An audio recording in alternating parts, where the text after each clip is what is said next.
Welcome to Darkwater Rising. We're on chapter 22, which starts on page 177. Please make sure you have your book out and open and follow along. Chapter 22. Mama found Sarah Louise's name carved on the board wedged in the magnolia tree. I knew it was bound to happen, but I hadn't wanted to speak of her, hadn't wanted to tell anyone that we'd been forced to leave her in that awful place. Something in Mama's eyes seemed to unlock the words, and like an overturned glass, the story spilled out of me. Later, I found one of Mama's white paper flowers tacked to the carved board. Days blurred into one another, filled with repair work and heat from dawn to dusk, and marked only by the daily news that Ezra had begun to pick up for us every morning. Aunt Julia and Ella Rose always sat together at the table, head to head, poring over the dead list. Occasionally, I'd hear them call out names they knew, or breathe a sigh of relief that a friend they'd searched for wasn't there. Ben and Uncle Nate would never be on the list. None of us could bring ourselves to report them dead. Seeing Aunt Julia's face when she read their names would be more than any of us could bear. With so little fresh water available, Mama and Aunt Julia had a difficult time clearing the mud away, and tub baths and laundry had become a luxury we couldn't afford. But by Wednesday evening, we heard that the city mains had been opened.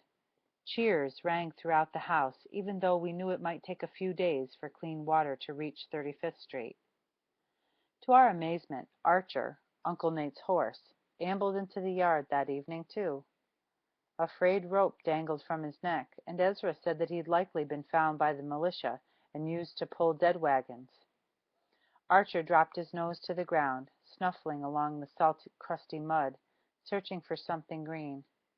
We'd have to see about getting a ration of grain and hay tomorrow.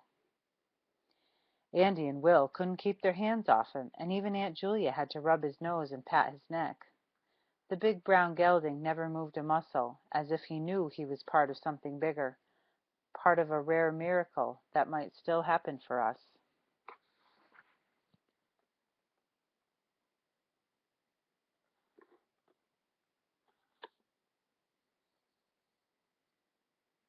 If Archer could make it back, then Ben and Uncle Nate might too, and maybe even Henry's family.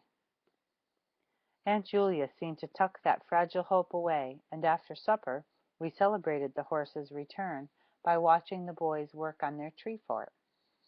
They hauled scrap lumber into the ash tree's bare limbs and hammered with such gusto even Aunt Julia and Ella Rose had to smile. On Thursday, the Galveston Daily News finally printed a full-size paper and gave the first accounting of the storm. The telegraph office opened too, and on Friday, banks were back in business. The temperature hit a steamy 100 degrees that same evening. From the veranda roof where I was working, I could see the Gulf, green and inviting, but deserted except for the fires. Not a single soul dared enter the water, and though we all longed for something other than rationed canned food, no one would eat from the abundant supply of fish either. As long as the dead still washed ashore, the Gulf would remain an unclean enemy. Ezra ended up making all the trips into town to pick up our rations, insisting that Josiah and I were needed at home, but I knew there was more to it than that. The Army had sent soldiers, and martial law had been declared on Thursday. They brought tents and food with them, which were badly needed with so many homeless. But Ezra still worried that the militia might take us, or worse yet, that his grandson might be mistaken for a looter and shot.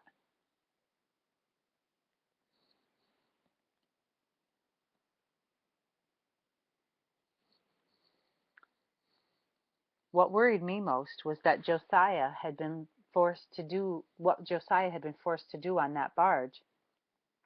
He'd already seen enough to haunt his every waking moment, but I'd heard him cry out from nightmares too. I was thankful Ezra was downstairs, right there beside him to help ease him back into the world of the living. The steamer Lawrence brought 100,000 gallons of fresh water to the island, and the Charlotte Allen ferried 1,000 loaves of bread from Houston. The tug Juno went to work too, carrying provisions and medical workers. We moved through these days, trying to gain some sense of order in our lives, but we never spoke of the growing number of fires. There had been reports that the dead might reach 5,000. Every day the count seemed to rise as more bodies were found buried under wreckage. I wondered how long the air would smell of death and burnings, how long debris would choke the city, but mostly I wondered how, in such a short time, we'd come to accept these things as almost normal. Saturday morning, one full week after the storm, Matt came home from the railroad bridge later than usual. His eyes were red and his mood surly. I caught him before he went inside and asked him what was wrong. Nothing, he said, heading for the stairs. I grabbed his arm. If Mama sees you this way, you'll be answering more questions than mine. He stared at me a moment, then pulled away. Okay, I'll tell you. He sucked in a deep breath. Papa said I had to wake him no later than daybreak, and when I didn't, he swore at me. I tossed him a sideways glance. Did you oversleep? He shook his head, but pain washed across his face. Oh, Seth, he's been working so hard, harder than I've ever seen anyone work. I just thought I'd let him sleep a speck longer is all. You must have made him really mad. I've never heard Papa use a swear word, not even once. Yeah, well, I have, he muttered. I laughed. By this evening he'll have forgotten all about it, you'll see. Now go find the boys. They've been waiting on you to get home so they can finish up the tree fort. He took off, looking somewhat relieved, and I went back around and put up a new clothesline for Mama and Aunt Julia. Clean water had finally reached us yesterday, and they were up to their elbows in suds, scrubbing the grime from all our clothes and bedding. When we're finished with this, Mama said, I plan to get myself into that tub upstairs and soak for a solid hour. I smiled, but had to admit that after a full week of heat and grime, a tub bath sounded pretty good. The repair work on the veranda had been going well, but I had been too busy to see much of Ella Rose. I caught myself checking windows while I worked, watching for her and listening for her voice. I rarely saw her smile anymore and worried that her loss might have become too much for her. Then, something else occurred to me. Even though she had every reason to grieve, perhaps it wasn't that at all. Perhaps she'd stopped smiling because I never talked to her anymore. She might be thinking I didn't want to spend time with her. I shook my head. Any fool alive would want to spend time with someone like Ella Rose.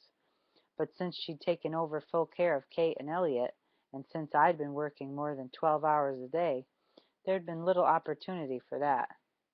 I began to wonder if there ever would be.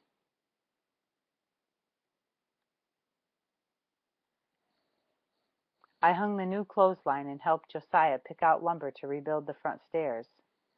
Railing had been salvaged from the house next door, which promised to make the job go much faster, but the more I worked, the more I felt the tiresome weight of worry. When the rail bridge was done, Papa would be home again. He'd appraise my work, and I didn't want to even think about what would happen if I didn't measure up. There would be a battle for sure, because I was dang determined to see that my future would be in carpentry. Ezra came back from town that afternoon with good news. The electric trolleys were still inoperable, but mule cars had begun running on some of the streets. A mule named Lazy Lil would be pulling car number 66 from Market to 21st, then down Broadway and back. We all smiled. Even the smallest sign of life returning to normal was cause for a celebration these days. Hey, Andy shouted. That means it'll be coming right past us. That be right, Ezra said, grinning. Caked mud on them tracks might slow her down, but I reckon she'd be coming down Broadway right quick. The boys ran down the street to keep watch, and soon we heard shouts and cheers as Lazy Lil pulled her car past 35th Street to 40th, circled around, and headed back to town. I shook my head. You'd think those boys had just seen the Labor Day parade all over again. They came back about the time Mama stepped onto the stair landing to shake out a small rug. She caught all the satisfied grins and tossed them a suspicious frown. What's got you boys so happy? You haven't been making mischief, have you? They laughed and ran upstairs to share the news about Lazy Lil. Josiah hammered the last nail into the front staircase just at sundown, and we stepped back into the yard to survey our work. This was the first thing we'd built together, just the two of us, and I guess I was a touch surprised at how well we'd done without Zach.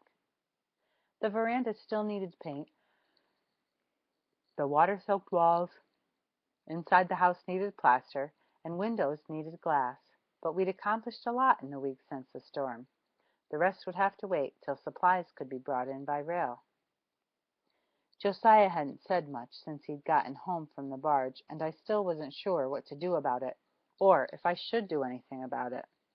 I'd been careful not to push his thoughts back to those dark places, but I couldn't forget how he'd protected me that day at the morgue, how he'd taken on a task that even grown men had tried to refuse, leaving me free to go home.